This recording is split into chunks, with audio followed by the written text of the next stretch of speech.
જય સ્વામિનારાયણ, આપ સૌનું સ્વાગત છે મારી યુટ્યુબ ચેનલ સત્સંગ સભામાં। તો આજે આપણે ફરીવાર જનમંગલ સ્વામીને ખૂબ સરસ પ્રવચન સાંભળશું। આજના આ પ્રવચનમાં આપણે સુખની વ્યાખ્યા વિશે સમજશું કે ખરેખર સુખ કોને કહેવાય, ભૌતિક સુખ અને આધ્યાત્મિક સુખનો જે તફાવત છે એ પણ વાત આજે આ પ્રવચનમાં સમજશું કે ખરેખર ભૌતિક સુખ એટલે પૈસાથી મળતું સુખ જે આપણને માત્ર ને માત્ર સમાજમાં એક સારો મોભો બનાવવા માટે ઉપયોગમાં થાય, પરંતુ માનસિક શાંતિ આપણને ક્યારેય આપી શકે નહીં। માનસિક શાંતિ માટે આપણે ભગવાનના શરણે જ જવું પડે, આપણા સાચા ગુરુના શરણે જવું પડે। એ વાત આજે આ પ્રવચનમાં સમજશું। ખૂબ રમૂજી પ્રસંગો સાથે આજનું આ પ્રવચન છે, એટલે વિડીયો સંપૂર્ણ જોઈ વિડીયો લાઇક કરો, વિડીયો શેર કરો, ચેનલને જરૂરથી સબસ્ક્રાઇબ કરો અને નીચે જય સ્વામિનારાયણની કમેન્ટ અવશ્યથી કરો। તો ચાલો આજનું આ પ્રવચન શરૂ કરીએ। સુખરૂપ છે પરમાત્મા જ, એની અંદરથી આનંદ આવે છે। આ જગતનો આનંદ તો કઈ આનંદ જેવું જ નથી। તો ઝાંઝવાના નીર છે, ભાંસ થાય આપણને, ખોટો હોય ને ભાંસ થાય। ભગવાન પોતે આનંદરૂપ છે પરમાત્મા, અને એના ચરિત્ર આપણે સાંભળીએ એટલે એનો આપણને આનંદ આવે, આપણું મન જોડાય અંદર ચરિત્રોમાં। મન જોડાય તો એની મજા જુદી છે। મહાન પુરુષો આની અંદર રસબસ રહ્યા છે। શાસ્ત્રીજી મહારાજ રાત્રે 2 વાગ્યા 3 વાગ્યા સુધી આ ગ્રંથને સાંભળ્યા જ કરે, માળા ફેરવતા ફેરવતા એકલા। એની મજા અત્યારે મજા નથી આવતી ને આપણે ભગવાનની સત્સંગની, એટલે આ બધા નવા નવા પવિત્ર માણસ હુનર હોધી કાઢે સુખના સાધનો। હું આમ કપડાં આવા પહેરું, આવી ફેશન કરું, આવો બંગલો બાંધું, આવું રહોડું કરું, આવી ગાડી લાવું। ભાઈ કશાયમાં જડ વસ્તુ છે બધી જ, કશાયને એની રાવણની આગળ સગવડ હતી ને, દેવો સેવા કરવા આવતા પણ નથી શાંતિ મળી એને। જે સબરીભાઈને નહોતું તો આનંદ અંદરથી આવતો એને, એ આનંદ ખૂટે નહીં। અંદરનો આનંદ ક્યારે નાશ નથી થતો, અને અંદરનો આનંદ એ પરમાત્માનો આનંદ છે। એ આપણી અંદર જો આવી જાય ને તો આ જગતના સુખમાં પછી માણસ આંટા ન મારે, ફાંફા ન મારે, જરૂર ન પડે ને। કારણ કે આપણે અધૂરા છીએ ને, કોઈ પણ માણસ છે ને અધૂરા હોય ને એને મન થાય ખાવાનું, ઓછું ખાઈને આવ્યા હોય, ભૂખ્યા રહ્યા હોય, એક શરમ આવી હોય, અથવા તમારી ફેવરેટ આઈટમ ન હોય તો આપણને પછી ઘરે જઈને ફ્રીજ ખોલે, કંઈક નવા નવા વેવાય હોય ને ગયા હોય તો 1-2 રોટલી આપે, શું કે બસ રાખો રાખો, મોભામાં અડધો ભૂખ્યો આવે। અને તે દાડે પહેલાં નાની રોટલી બનાવે, તમે ગયા હોય તે દાડે, ખાસ કરી રૂટિંગ જેવી ન હોય, આપણે એની આબરૂ, અને આપણે આબરૂ ભૂખ્યા રહીને આબરૂમાં તમને એવું જમાડે આ બધું। અને પછી ફ્રીજ ખોલે, શરબત છે કે સફરજન પડ્યું, ઢેકડું છે, ભાઈ ખા, ભૂખ્યા આવ્યા છે। ભૂખ્યો માણસ ડબ્બા વિખે ધરાઈને બેઠો હોય ને એ આપે તોય ન લે। ભગવાનના સુખથી પૂર્ણ હોય ને એને જગત આખું સામે એને ઊભું રહે ને એનું આકર્ષણ ન થાય ને। આપણે જે આકર્ષણ થાય છે ને અંદરથી વેક્યુમ છે, આપણે ખાલી પહોંચે, બહારથી ભરીએ છીએ આપણે વસ્તુ, ઘરમાં ભરીએ છીએ ને એ બહારથી એવી વસ્તુ લાવીએ છીએ કે આપણા મનને વિચલિત કરે છે, સ્થિર નથી કરતું। એટલે ભગવાન આમાં આપણે સમજાવવા માગે છે। ભક્તિ ચિંતામણી ગ્રંથ બનાવનાર કોણ છે? તમે છાપામાં લેખ આપો, કોઈ પણ ચોપડી હોય, ભગવાન સ્વામિનારાયણે લખ્યું છે વેદ ભગવાન વેદ વ્યાસનો પ્રમાણ ગણાય। ગમે તેવા ગ્રંથ ગમે તે લખી નાખે એ પ્રમાણ ન કહેવાય, ભલે છપાઈ ગયા હોય ગ્રંથ, તમે વાંચાય હોય, લખનાર કોણ છે? તમને કંઈક માણસ ચિઠ્ઠી લખે, તમારે વેવાય લખે, અને ઉઘરાણીવાળો લખે, કોઈક બીજો લખે, એવો માથા કૂટજો, તો તમે હરખી પાયરૂટી આપો એને? શ્રીજી મહારાજના વખતમાં નિષ્કુળાનંદ સ્વામી જેવા પુરુષ આ પૃથ્વી ઉપર, આ દુનિયાથી ત્યારથી કોઈ જન્મ્યા નથી। તમે એના જીવનના પ્રસંગો વાંચ્યા નથી। આ ગ્રંથ લખ્યો છે કોની? નિષ્કુળાનંદ સ્વામી। કેવા પુરુષ થઈ ગયા છે!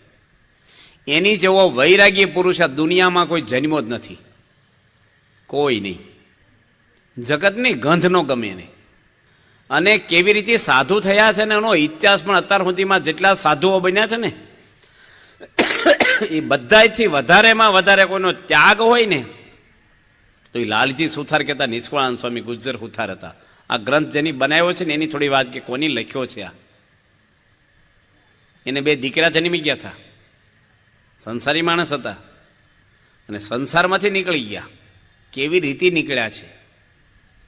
અરે નાના હતા ને ત્યારે એ અને મૂળજી શર્મા કહેતા, ગુણાય સ્વામી રોજના 15 કિલોમીટર ચાલે, સાંજે જમીન ચાલે, રાત્રે 11 વાગે ભેગા થાય, અને રાતના 4 વાગ્યા સુધી કથા વાર્તા કરે, 2 જણા, 2 જ જણા। પેલા લાઇટ નહોતી, અંધારું, ક્યાં ભાદરા અને ક્યાં શેખપાડ, 25 કિલોમીટરનું અંતર છે 2 ગામ વચ્ચે, બંને 12-12 કિલોમીટર ચાલે ને એક શંકરની દેરી આવે ત્યાં વચ્ચે બેહે અને આખી રાત ભગવાનના ચરિત્રો કે વર્ષો સુધી. પાછું દિવસે હોઈ નહીં જવાનું, ઊંઘ્યા જ નથી વર્ષો સુધી. કેટલી લગ્ની હશે એને. પરણેલા હતા અને રામાનંદ સ્વામીને એની વાત કરી, મને સાધુ કરો. કીધું કે અત્યારે એની જરૂર હશે ત્યારે બોલાવશું. રામાનંદ સ્વામી તો ધામમાં જતા રહ્યા. અને એ વખતે સ્વામિનારાયણ ભગવાને એમને દીક્ષા કેવી રીતે આપી છે. અત્યારે તો દીક્ષા આપે ને કેટલી વિડીયો ઉતરતી હોય. હમણાં 10 તારીખે દીક્ષાઓ લીધી, 73 છોકરા હોય કે 78, 22 એન્જિનિયરો સાધુ થયા. પણ અત્યારે તો આનો માહોલ આખો જુદો હોય.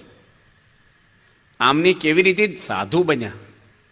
ભગવાન સ્વામિનારાયણ એના ઘરે ગયા સ્પેશિયલ. ભગવાન જન એને કીધું કે ભોમિયા તરીકે આવો ને, મારે કચ્છમાં જવું છે. હવે શ્રીજી મહારાજ આખું ભારત ફર્યા છે મેપ વગેરે, એ કોઈ માણસ વગેરે, કોઈ નકશો નહીં અને કોઈ ખોટો રસ્તો લીધો નથી. જ્યાં ઉત્સવ આવે ને, માનો કે ભાઈ જગન્નાથપુરીમાં રથ ઉત્સવ આવે તો ભગવાન એ વખતે ત્યાં જ પહોંચ્યા હોય. એ સેટિંગ જ બધા ઉત્સવ, જ્યાં જ્યાં ઉત્સવ આવ્યા તીર્થોમાં, જન્માષ્ટમી હોય તો વંદરાવનમાં ગયા હોય. આખા ભારત ફરીને આવ્યા અને કચ્છમાં જવાનું ભોમિયો માગ્યો. અને એ વખતે લાલજી સુથારને કેવી વાત કરે છે કે તમારી જેવો ભોમિયો લઈ આવો. ભોમિયો એમ નહીં, તમારી જેવો. આપણને આવું કીધું હોય તો મારી જેવો તો 2-4 છે, હમણાં ફોન કરું. આપણે તૈયાર ન થઈ, પેલા તૈયાર થઈ ગયા કે મારી જેવો હું બીજાને હોતું તો હું ખોટો છું. હવે એના બૈરા છોકરી, એની ઘરવાળી એના પિયરમાં ગયેલી છે. એનું ગામ આધોઈ અને એનો દીકરો ત્યાં. એટલે આમને શું મનમાં કે એક પંથમાં 2 કામ થશે. કચ્છમાં જતાં જ પહેલું આવે એનું ગામ કયું? આધોઈ. આધોઈ અને હાહારાનું ગામ. કે ઘરવાળીને તેડતા આવીએ ને સ્વામિનારાયણ ભગવાને મૂકતા આવીએ આપણે ભોમિયા તરીકે. એટલે બધું બાથું લીધું ભેગું. કારણ કે કચ્છમાં જતાં કંઈ રસ્તા મળે નહીં. ખાડી આવે, દરિયો આવે, ખારું બધું કાંઈ નહીં. એ જમાનામાં હોટલ નહીં, કંઈ વાહન નહીં, કોઈ રહેવાનું નહીં, ખાવાનું નહીં. એટલે કોઈ પણ માણસ હોય ને, જો જાત્રામાં જાય ને તો પહેલો વિચાર શું આવે કે દ્વારકા જાવ, દર્શન કેવા થશે એ સપનામાં ન વિચારે. નાસ્તાના ડબ્બા જ પહેલાં હોતી લિસ્ટ કરો ભાઈ. ઘરના બધાને 2 વાર લિસ્ટ સોલ્વ કરે પાછા. કંઈ રહીને જ જતું ને, દવા, કપડાં, બેડિંગ વ્યવસ્થા. એની જ મજા હોય જાત્રામાં. આમની ભાથું લઈ લીધું, બનાવી કોની દીધું હોય, એની પત્ની તો હતા નહીં. એક બતક પાણી ભરી લીધું અને રૂપિયા છે ને એ જોડાની હકતળી હોય ને હેઠે એની અંદર ભરાવ્યા રાણી છે. કારણ કે લૂંટારાઓ લઈ જાય રસ્તા. પહેલાં તો બહુ હતું આવું, લૂંટી જ જાય. એટલી પોલીસે તો હજી લૂંટી જાય છે ને આપણને. તો એ વખતે હામાં મળ્યા એમને લૂંટારા જ મળ્યા. સૌથી પહેલાં એને છે ને તરસ્યો માણસ મળ્યો કે ભાઈ છે પાણી છે તમારા ઘરે? સ્વામિનારાયણ ભગવાન કે આવ્યું આ ભાઈ લાલજીભાઈ જોડે પાણી પીવડે. તો પેલો માણસ એવો કે બધું પી ગયો, એટલો તરસ્યો, બધું પૂરું કરી નાખ્યું. એટલે એને બતક ઉછકવાની સેવા રહી ખાલી. પછી આમે બીજો માણસ મળ્યો કે ભાઈ ખાવાનું રાખો છે, હું તો બહુ ભૂખ્યો છું કે આને કરી છે ભાથું. આપણે માગે તો આપી 2 ઠેબરા, બધું આપી દે. પેલા બધું અપાઈ દીધું. શ્રીજી મહારાજ કીધું બધું આપી દો ને બચારા. એટલે વિચારે કે આ ભગવાન ભૂખ્યા થાય એના માટે જ મેં લીધું છે, રસ્તામાં કંઈ મળશે નહીં. 4 ચોર મળ્યા એમને. અને શ્રીજી મહારાજનો તો પ્રભાવ એવો મોઢા ઉપર છે તેને અડ્યા નહીં. પણ લાલજી સુથારના કપડાં બધા જ ખિસ્સાને બધું તપાસ્યું, ઠેલા, કાંઈ મળ્યું નહીં.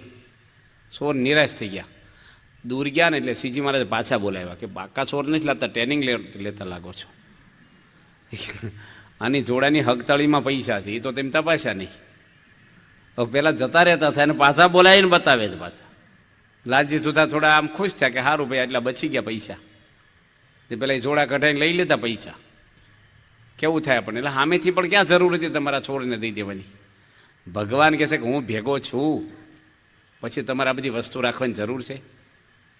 જેના શરણોમાં રિદ્ધિ સિદ્ધિ આલોટે છે, સંકલ્પ કરે ને હાજર થઈ જાય બધી વસ્તુ.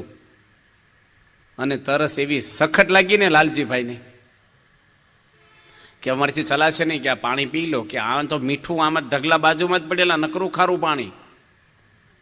કે પીવો તો ખરા, કોગળો ન થાય પડતી. ચાખ્યું એકદમ ખારું. ત્યાં જ બેઠા છે ભગવાન કે ફરીને પીવો. ફરીને મીઠું લાગ્યું. એ જ જગ્યા દરિયો જ છે ત્યાં.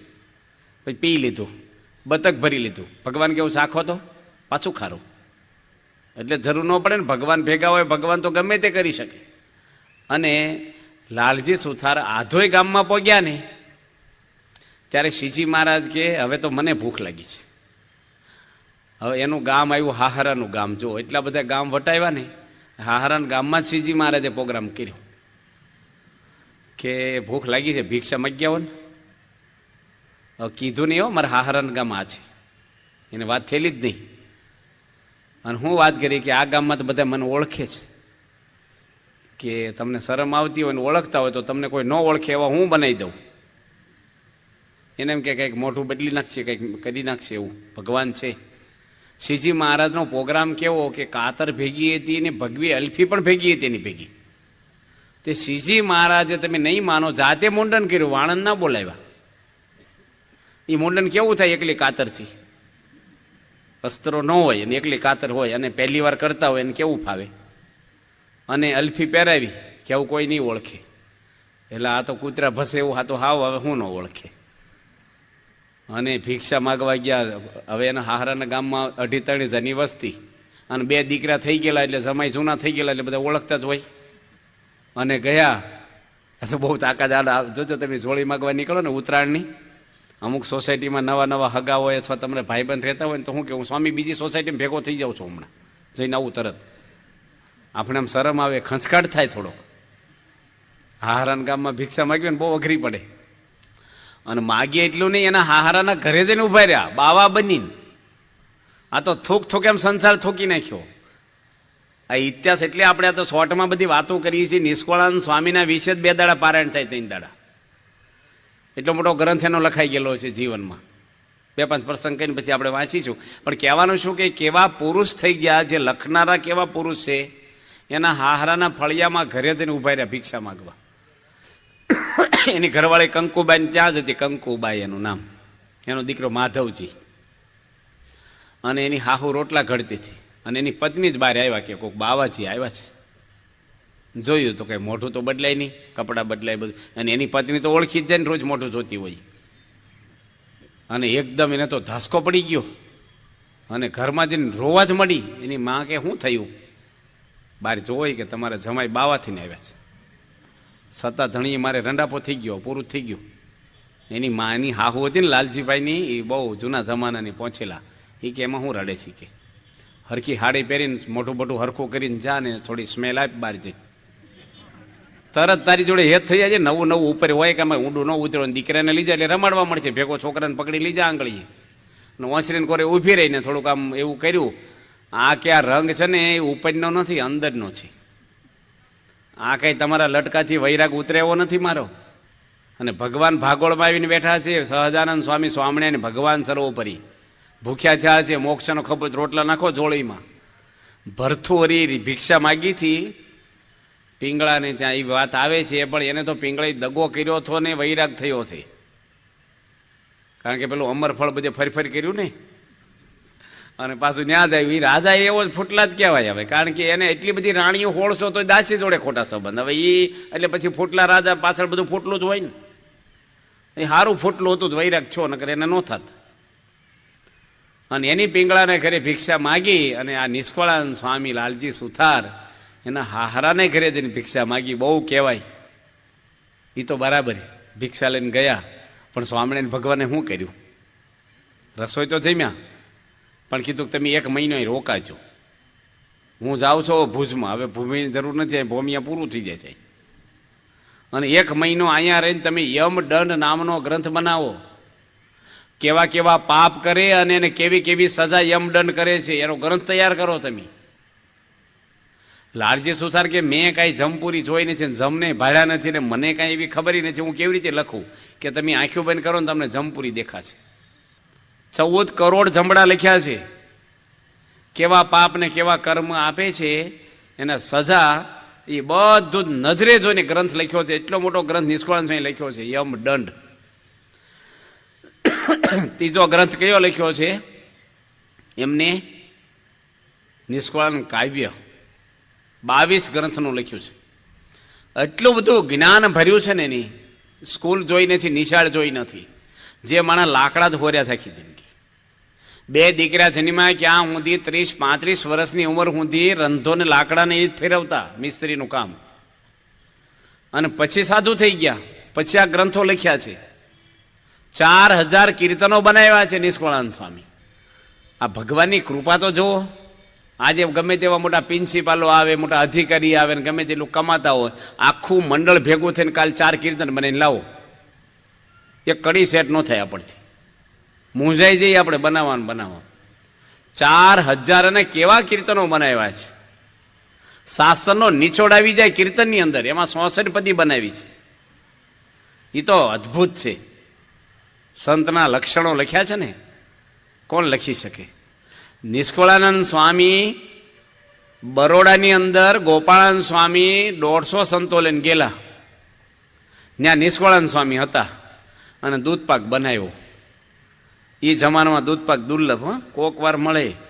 અત્યારે તો ભગવાનની દયા થઈ ગઈ આપણી સંસ્થામાં કે રીધી સીધીના ઢગલા આવે છે અત્યારે ખાવા પીવાના. કોઈ પ્રશ્ન હવે રહ્યો નથી આર્થિક આપણને. ત્યાં ભગવાનની દયા છે. એક માણસ મંદિર બાંધે છે. અમારે એક ભાઈ મંદિર બાંધે છે પીપળમાં, બટુકભાઈ છે પીપળના, સુરત. મને કે જેટલું સારું બંધાય ને એટલું બાંધજો, વધારે પૈસા ખર્ચજો, કે ધોળામાં ધોળો આરસ નાખજો, પળિયામાં આરસ નાખી દો, ખુલ્લી 1 રૂપિયો ગામનો લેશો નહીં, જેટલું જો એટલું મને કહી દો, એડવાન્સ મોકલે. હમણાં હું ભુજમાં ગયો હતો, અંજારમાં પ્રતિષ્ઠા હતી. એક કાકા છે, ઘરમાં સ્કૂટર નથી. એ કાકાને ત્યાં 12 એકર જગ્યા છે અંજારમાં. 1.5 થી 2 કરોડ થાય એવી જગ્યા એકરની. હાઈવે ટચ ગામની અંદર જ હાઈવે નીકળો ત્યાં જ. મોટી મોટી સંસ્થા, મોટા મોટા બિલ્ડરો માગે જગ્યા. પૈસા બોલો. સત્સંગી તો બહુ થયા નથી કાકાજી, ગુણભાવી છે. એની આપણી સંસ્થાને આપી મફત, કે મારે પૈસા લઈને કરવાના હું, તમે મને 50 કરોડ આપો, મારે શું કરવાના એને? એ પૈસા મને શાંતિ આપશે, મારો મોક્ષ કરશે? મારે કેટલું જીવવાનું છે? મને દાળ રોટલા મળે છે, રૂપિયા ભેગા કરીને મારે કરવાના હું? પૈસા શું કરવાના? આ પ્રમુખ સ્વામી મારા જેવા સંતની સંસ્થામાં આપો તો અંતકાળે ભગવાન મારો હાથ પકડે. તે મફત દસ્તાવેજ કર્યો. હું લખ્યું દસ્તાવેજમાં કે તમારે કાલે વેચવી હોય તો છૂટ, તમારે મંદિર કરવું ન કરવું, જે કરવું હોય મારી કોઈ કન્ડિશન આમાં છે જ નહીં. ને ઘણી વાર દાન આપ્યા પછી એમ થાય, જો મંદિર કરવું હોય તો જ જગ્યા આપું, નકર પાછી લઈ આપી દેવાય. મંદિર ન કરવું હોય તો દાનમાં કંઈ કન્ડિશન જ નહીં. તો અત્યારે તો ભગવાનની દયા છે ને, બહુ બધા દાન આવે છે સંસ્થામાં. દેશ વિદેશોમાં આજે અઢળક આપે છે. ભગવાનની દયા છે. લક્ષ્મીજી કે ને, આમ શ્રીજી મહારાજ હતા ને, તો વચ્ચે વાત વન વિછણમાં, તો લક્ષ્મીજી આવ્યા, અષ્ટસિદ્ધિને 9 નિધિ આવી ગયા સામે, કે તમે ધૂળીમાં કેમ હોવો છે? ઓશિકું પલંગ, અમે રીજી સીધી છે, મૂર્તિમાન લક્ષ્મીજી છું, તમે કયો એ હાજર કરી દઈ. ભગવાન સ્વામિનારાયણ કે અત્યારે નીલકંઠ વર્ણિના વેશમાં હું તપસ્વીના વેશમાં છું, મારે કાંઈ જરૂર નથી. ભવિષ્યમાં હું જ્યારે સામ્રાજ્ય સ્થાપીશ ને ત્યારે તમારી સેવા લઈશ. હવે ભગવાને સેવા એની સ્વીકારી છે કે કેટલા મંદિરો ને એ તમારે BAPS સંસ્થાનો સૂર્ય તપે છે હજી. ભગવાનના આશીર્વાદ છે. દાસી છે લક્ષ્મી સંતની. પણ એ જમાનામાં તો ખાવાના મળે નહીં ક્યાંય, અને ભીખ માગવાની રોજ. બ્રહ્માનંદ સ્વામી જેવા ભીખ માગે. અહીં ભાવનગરમાં રાજાએ હોનાથી મઠ્યા થાય ને, એ રોજ સવારમાં ભીખ માગે. ભીખ માગવી કઈ વાંધો નહીં, પણ લોકો મારે, તિરસ્કાર કરે, વજ્જુ ઘીટું આપે, એઠું કોઈક ડુંગળી લહણવાળું નાખે, અને એ પાછું નાળિયેરની કાચલી ભરે ને એટલું જ ખાવાનું, પાણીમાં જબોળીને પછી. હવે આમાં કોણ મોક્ષ થવો થાય ને કે બીજા જન્મે થશે? આ તે કંઈ કરાય આપણે? આવું કોઈ કરે? આપણે છે આગળ પાછળ બેહાર્યા હોય તો એમ થાય કે હવે મને રસ નથી સત્સંગમાં, આપણો ખપ બહુ છે આપણને. આવા પરમહંસો હતા. ગોપાળાનંદ સ્વામી ભીખ માગે રોજ, અષ્ટાંગ યોગ સાધ્યો. શામળાજીની મૂર્તિ રમવા આવતી નાના હતા ત્યારે એની ભેગી. એને ધામમાં જવું હોય ને તારે જ જાય. અષ્ટાંગ યોગની સાધનાની સિદ્ધિ એ છે. આવા ગ્રહણ અટકાવી દે આકાશમાં, એ ભીખ માગવા નીકળે. બ્રહ્માનંદ સ્વામી કંતાન ન આપે. ગુણાતીતાનંદ સ્વામી ભીખ માગવા નીકળે, રોજ સુરતમાં ભીખ માગતા. આ તો ભારે છે આ પ્રસંગો સાંભળીએ, પણ આપણે ભીખ માગવાનું હોય તો સત્સંગમાં થોડુંક કંઈક આમ થાય ને, થોડુંક. આ તો બધી કથા કરશું 5 દાડા. આજે થોડી કડક કથા થાય. તમને એવું ન લાગે અમારી ઉપર વાતું થાય? કોઈની ઉપર વાતું નથી, સભા ઉપર વાતું છે. આ કંઈ મનોરંજન સભા નથી આપણી. એ તો બાર કેસેટો મળે તમને જોક્સની, અહીં સમજણ લેવાની છે આપણે. અરે માણસ પોતે કાયમ આનંદ આવે. પેલું સાંભળો ક્યાં સુધી ઘડીક મજા આવે, પછી ઓરિજિનલ પાછા આપણે હોય લેવલે પાછા ટેન્શનમાં આવી જઈએ. કાયમ આનંદ, ખુશમાં જ રહેવાય. આપણે પહેલી વાત કરીને મનનો કચરો કાઢવાનો છે. તો આવા લાલચી સુથાર દૂધપાકની રસોઈ હોય, લોકો ન હોય ને આવે ઉડતા. જોજો પહેલું પૂછે કે વાસ્તુ હોય ને મેનું શું છે, માણસને એમાં જ રસ હોય છે. અને દૂધપાક બન્યો હોય એ જમાનામાં કોથળીઓનું દૂધ જન્મ્યું જ નહોતું. મારી જોડે એક સીડી છે, મારા અહીં ઠેલામાં છે, અહીં ભેગી જો અહીંયા શેમાંથી દૂધ બને ને બતાવે છે. ઓઇલ પેન્ટનું દૂધ, એમાં કંઈ નાખવા નહીં હોય, એ જ દૂધ કેનના કેન ભરાઈને ચા પીએ, નજરે દેખાડે છે ક્યાં બને છે ને બધું બતાવ્યું છે, એડ્રેસ સાથે. હું આપણે નાખીએ દવાખાના વધે છે એનું કારણ જ બધું આ છે. તો એ વખતે દૂધપાક છે ને ભેંસનું આમ ઉકાળ્યો ચૂલાના તાપે, અને રગડા જેવો દૂધપાક હોય ને આમ સચમાં ઠેરી જાય પીવો તમારા. યોગી મહારાજ આવું કહેતા, સચમાં 32 કોટા ટાટા થઈ જાય, આમ ઘોટડો ભરો ને. બાપા છે ને એકવાર સમસીથી મેં કીધું ખાવ ને સ્વામી. સ્વામી હબડકોલે દાળનો એક ડાબસર ગામ છે ડાકોરની બાજુ, પ્રતિષ્ઠા હતી. તે સ્વામી આમ દાળ ભાતનો હબડકો લે, પ્રમુખ સ્વામી. મેં સમસીથી ખાવ ને આપતા રગેડા. સ્વામી કે હબડકો લઈને પેટમાં ધબડકો થાય કે. સમસીથી તો ફોરેનની સંસ્કૃતિ છે એ કે બાપા કે, એ આપણે તો હાથથી જ મજા છે. તો એ વખતે દૂધપાક ઉકળે ને નિષ્કળાનંદ સ્વામી શું કર્યું જાણો છો? પત્તર ખોલીને તૈયારી ન કરી, પોટલું બાંધ્યું અને હાલતા થયા. એટલે ભાઈ ક્યાં જાઓ છો કે જમવાનું? કે ના ના, આ દૂધપાક ઉકળતો હોય આવા રગેડા ને સાધુ સંતોને, વૈરાગીને, બ્રહ્મચારીને આ બધું ખાવામાં એ આપણે ન હાલે. ગોપાળાનંદ સ્વામી આડા ઊભા રહી ગયા. સ્વામી રોકાવ, તમે કયો એમ કરીએ, આ બધું દૂધ ગટરમાં ઢોળી નાખો ને તો રવી કે. હવે શું થાય? આપણે હોય, આપણે તો એ બેમાં આપણે ન હોય, આપણે જમવામાં બીજું આમ જે બેઠા હોય ને આપણી જેવા રાહ જોઈને ક્યારે થાળ બોલાય ને જય બોલાય અને દૂધપાક ઢોળાઈ નાખે ગટરમાં. વડોદરામાં જ ગટર હોય. 150 માણસનો દૂધપાક ગટરમાં ઢોળી નાખ્યો ગોપાળાનંદ સ્વામી, અને ખીચડી બાફીને ખવડાવી. એટલે નિષ્કળાનંદ સ્વામી કઈ જ્ઞાતિમાં થઈ ગયા? હુથાર. એટલે બધા અમારી જેવા જમવાવાળા શું કે આ સોડીફાડ ખાતો નથી ને ખાવાય દેતો નથી. આપણે સોડા કાઢે ને મિસ્ત્રી લાકડાના, સોડીફાડ કહેતા એને. ખાય નહીં ને ખાવાય ન દે આપણને, એને ન ખાવું જ આપણો ઢોળાઈ નાખ્યો. હવે એ કેવા વૈરાગી છે કયો?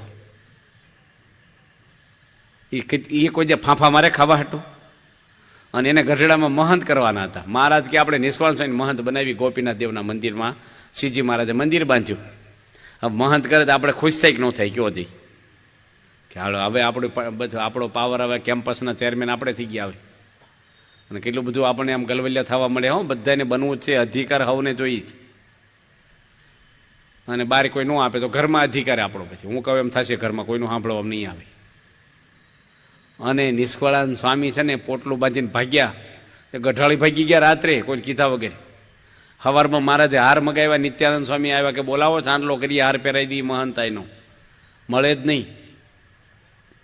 ત્રીજા દાડે ખબર પડી કે આ તો આંબા શેઠના ઘેર ગઢાળી ગયા છે. બોલાવ્યા કે મહારાજ મને દયા કરો, મને મહંત ન કરો. હું ઘરેથી મહંત થવા નથી આવ્યો, તો ભજન કરવા આવ્યો છું. વિચાર કરો એ કેવા વિચારથી સાધુ થયા છે. ખાવાની પડી નથી, મોટપની પડી નથી જેને. એવા માણસ આ ગ્રંથ લખે છે.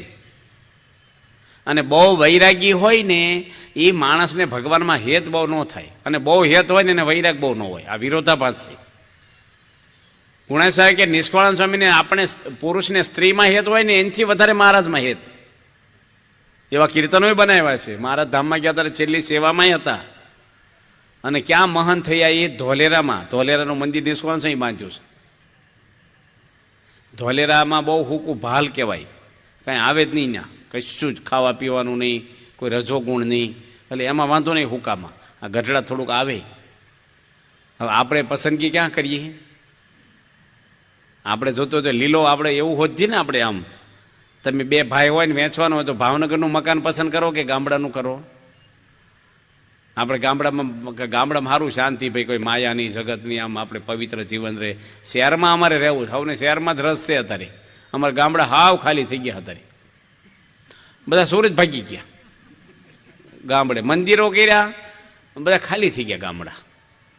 અને અત્યારે પાણી નથી, આમ થાય સુરત બિચારા. અત્યારે સભા કરવી હોય તો આપણે બહુ ગામડે જવું હોય ને આમ, તો આપણે આમ થાય કે શું કરવું આખો દાડો.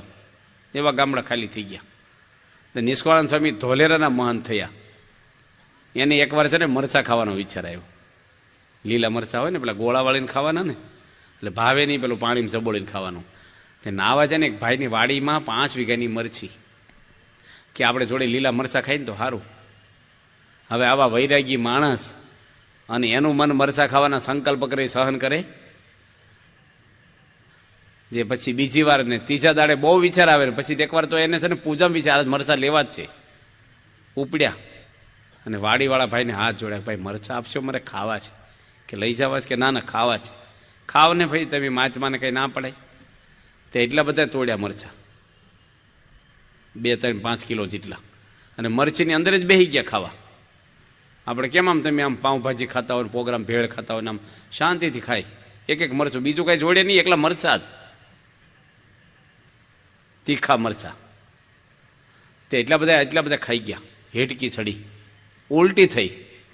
તે બાજુમાં ઉલટી કરીને ફરીને ખાવાનું શરૂ કર્યા.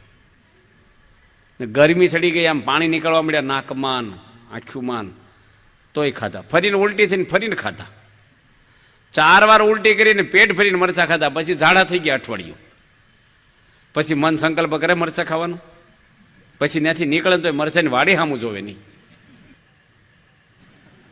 આવા હતા નિષ્ફળા છે વૈરાગવાળા. મનને મારે, આ મનને માર્યું કહેવાય, આ આધ્યાત્મિક કહેવાય, આ સાધના કહેવાય, મન સાફ કરવાની આ દવા કહેવાય. એવા પુરુષો આપણે જ્ઞાન આપી શકે. આ લખ્યું છે ને ભક્ત ચિંતામણી, એ કોઈ સામાન્ય નથી લખી. અને કેટલી કથા વાર્તાનો ઈશક એમને, એનું જીવન જ આદર્શ હતું. દુનિયામાં અત્યારે ખબર નહીં પડે નિષ્કળાનંદ સ્વામી કોણ થઈ ગયા. એના ગ્રંથ ઉપર લોકો PhD એવો કરશે. એના કીર્તનો કેવા, નિષ્કળાનંદ સ્વામી કીર્તન બનાવ્યા છે ને, એ કીર્તન ગાંધીજી આશ્રમ ભજનાવલીમાં રોજ ગવડાવતા. ત્યાગ ન ટકે વૈરાગ્ય વિના, જનુની જીવો રે ગોપીચંદને. આ કીર્તન ગાંધીજી રોજ ગવડાવે.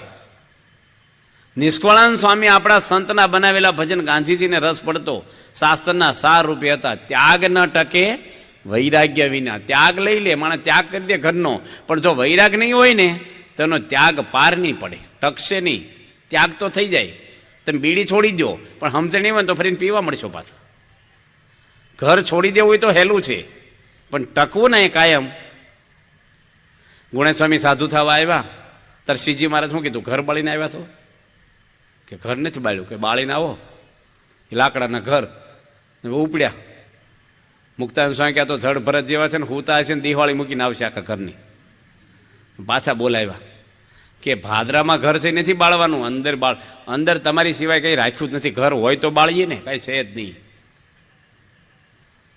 આવા પુરુષો બધા શ્રીજી મહારાજ આગળ સાધુ થયા. ભગવાન સ્વામિનારાયણે લખ્યું છે હરિચરિત્રામૃત સાગરમાં 3000 સાધુ બનાવ્યા હતા. 3000. તેમ ભાવનગર આખું ભેગું થઈને એક સાધુ બનાવો, એક ખાલી.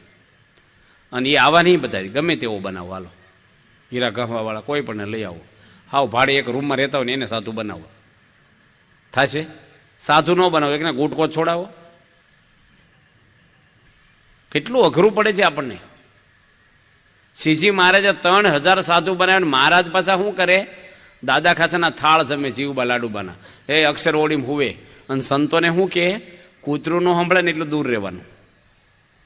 ગામમાં કૂતરું ફસે તમને ન સંભળાવવું જોઈએ. ઝાડવાનો આશરો નહીં લેવાનો, ખુલ્લામાં હુવાનું, ખુલ્લામાં બેહવાનું. શિયાળાની અંદર ગળા સુધી પાણીમાં બુડીને બેહવા નાખો મહિનો, પોહ મહિનો.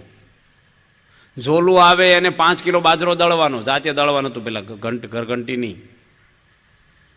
સભામાં કોઈક મોડા આવે ને આખી સભાને ઊભું થઈ જવાનું, એ આવે એટલે આવનારને શરમ આવે, મોડો આવે એને જ થાય. કેટલા પકરોડો ફેરવે, બધા ઘૂમટા કાઢે. સાધુ લાજુ કાઢવાની, સાધુ ઘૂમટા કાઢે. કંતાન પહેરવાના, એક દાડો નહીં ખાલી. આ તો 3 મહિના પકરણો ફેરવે, સાંભળી આપણી છોલાઈ જાય. કંતાનો પહેરવાનું, ધોતું કંતાનું, ઉપર એક કંતાનું ઓઢવાનું ઉનાળામાં. ફાવે? કોઈ રે ખરો સત્સંગમાં? આવા સંતો રહ્યા છે ને એનો મહિમા છે. આ અત્યારે ન સમજાય આપણને. અત્યારે આપણે કહીએ ભાઈ સીતા માતા આમ હતા, હનુમાનજી આમ હતા, અત્યારે બધા તેલ સડાવે છે હનુમાનજીને. હોય ત્યારે કોઈ પગે લાગવા નથી ગયું. ભરતજી બાણ માર્યું ને પગે એટલે તેલનો માલિશ કરવાનો હતો એ વખતે. અત્યારે ચીકણું કરવા તેલ રેડે છે. હોય ત્યારે કોઈ શરીફળ વધેરવાય નથી ગયું. એમ મહાન પુરુષો હોય ને ત્યારે તો કિંમત ન હોય, પણ અત્યારે એની દિવસે દિવસે કિંમત વધે. આપણે મરી જઈએ ને તો કિંમત ઘટતી જાય દાડે દાડે, પછી બારમાં પાણી ઢોળ પછી કોઈ સંભાળે નહીં. અને આ મહાન પુરુષોનો જેમ સમય જાય એના નવા નવા ભજનો, એના ચરિત્રો, એની મૂર્તિઓ, એના ફોટા બહાર આવે. તો આવા આજે ભગવાન સ્વામિનારાયણ આવા મહાન થયા અને એની એવા સંતો બનાવ્યા છે, આવા ગ્રંથો આપણે તૈયાર કર્યા છે. એટલે ગ્રંથ દ્વારા આપણે ચરિત્ર સાંભળીએ, એમાંથી આપણા મનનો કચરો નીકળે છે. તમને ગુમડા થયા દેખાય, તાવ આવ્યો ખબર પડે, પણ તમને ડાયાબિટીસ હોય તો કંઈ ખબર પડે બહારથી? વધારે ગુમડા નડે કે ડાયાબિટીસ નડે? ડાયાબિટીસ નડે, પણ દેખાતું નથી. અમુક વસ્તુ પકડાતી નથી, પણ આપણે નડ્યા જ કરે છે મન. ખરાબમાં ખરાબ માણસનું મન છે. સ્વામિનારાયણ ભગવાન કે નીલ વાંદરા જેવું છે, ભૂત જેવું છે, ધજાની પૂંછડી જેવું છે. ખરાબમાં ખરાબ મન છે આપણું. માણસ વિચારથી જ દુઃખી થાય, કોઈ દુઃખી નથી કરતા આપણને. સુખી થવા માટે કોઈ રસ્તો આ દુનિયામાં છે જ નહીં. માટે નિષ્કળાનંદ સ્વામી આપણને આવું બતાવ્યું, ગ્રંથ આપ્યા છે. એ ગ્રંથ આપણા ઘરમાંય હોય. અમારે ગઢવી સાહેબ આવતા સારંગપુરમાં, અને પ્રિન્સિપાલ હતા બોટાદ કોલેજના. ને એક સંત સ્વામી બહુ મહાન સંત થઈ ગયા સારંગપુરમાં. એ ખીચડિયા સાધુ કહેવાય. એ પોતે 70-72 વર્ષ સાધુમાં રહ્યા. સાધુમાં ખીચડી સિવાય કંઈ સાખ્યું નથી. આજ બપોરે ખીચડી ખાય તો કાલે બપોરે ખાવાની, વચ્ચે કાંઈ નહીં, પાછું ફ્રૂટ કે જ્યુસ કે કાંઈ એડવાનું જ નહીં. ખીચડીમાં કોઈ ઘી નાખવાનું નહીં, કોઈ વઘાર મારવાનું નહીં, કોઈ શાકભાજી નાખવાના નહીં. દાળ, ચોખા, હળદર ને મીઠું બાફીને ખીચડી ખાઈ લે. આજ બપોરે ખાધી, કાલે બપોરે. 73 વર્ષ સુધી કેટલા અનકોટ ને પાટો છો, અડવાનું જ નહીં કાંઈ. હવે એની ભેગા ગામડે કોણ ફરવા જાય? જોડમાંય ન જાય કોઈ. જોડેમાંય ભાઈ તમે ખીચડી બરાબર, પણ એ ખીચડી જ રાંધે. આપણે શું ખાઈ ખીચડી? કેટલાક દાડા ખીચડી ખાખા કરી. અને એને ગઢવી સાહેબ મળ્યા ને એને શું વાત કરી કે આ મંદિરમાં આવવું, સમય ફાળવવો, ભાડા બગાડવા, તમે એ ગ્રંથમાં છે એ જ અમને સમજાવો છો ને. તો અમારા ઘરે ગ્રંથો હોય તો એમાંથી અમે શીખી લઈએ, ભાઈ આ કહેવા માગે કૃષ્ણ ભગવાન ગીતામાં, વચનાથમાં સ્વામિનારાયણ ભગવાન આ કહેવા માગે, અમે વાંચીને એ પ્રમાણે જીવન જીવતા થઈ જાય. શું વાંધો છે? તો તમારે આગળ આવવાની શું જરૂર અમારે? સંત સ્વામી કે સાહેબ તમે પ્રિન્સિપાલ છો, તમારે કોલેજ છે, તો માસ્ટરનો પગાર શું કામ દો છો? છોકરાને ચોપડા આપી દો ને, ઘરે વાંચીને આવી જશે. કે એમ ન મળે ને ડિગ્રી એમ ન થાય. તો જોઈને રે ભક્તો, આજના આ પ્રવચનમાં આપણે ખૂબ સરસ વાત શીખ્યા કે ખરેખર સુખ કોને કહેવાય. પૈસાથી મળતું સુખ એ આપણને માત્ર સમાજલક્ષીને કામમાં આવે છે, પરંતુ માનસિક શાંતિ ક્યારેય આપી શકતું નથી. આજે અબજોપતિ, લાખોપતિ પણ આજે માનસિક રીતે પીડાઈ રહ્યા છે અને ઊંઘની પણ ગોળીઓ લેવી પડે છે. પરંતુ જો આધ્યાત્મિક રસ્તો આપણે અપનાવીએ તો શરીર અને આંતરિક શાંતિ 100% મળે છે. વાત આજે આ પ્રવચનમાં આપણે શીખ્યા. આવા જ પ્રવચનો જોવા માટે મારી ચેનલને જરૂરથી સબસ્ક્રાઇબ કરો, વિડીયો લાઇક કરો, વિડીયો શેર કરો. તો મળીએ એક નવા જ પ્રવચનમાં.